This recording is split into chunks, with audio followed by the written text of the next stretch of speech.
So back in college, there was this lacrosse player that I would always spark up with. And he was like 6 foot tall, had an insane build.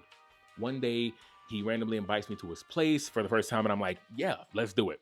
I get there. It's a penthouse. We settle in, we get to the balcony, and then we start cracking jokes, of course. And he goes, oh, why do I always see you with these girls, but I never hear you talk about a girlfriend? And I was like, well, why do I always hear you talk about your girlfriend, but I never see you with her? And so he shrugs it off, and he asked me another question. He goes, for $1,000,000, would you? I cut him off. I said, I'd do it for free. He looks at me and he's like, bro, you don't even know what I was gonna say. So of course I'm like tensing up and I'm panicking, looks me dead in the eye, reaches over and then grabs the blunt from behind my ear.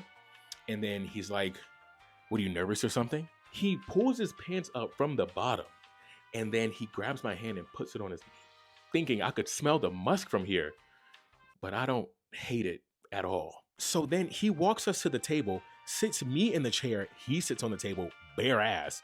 And then, of course, I start eating the fuck out of that meat. Next thing I know, he grabs my face and he blows smoke in my mouth, puts his tongue in the back of my throat before I realize that something wet hits my chest. And I'm like, what? Grabs my neck.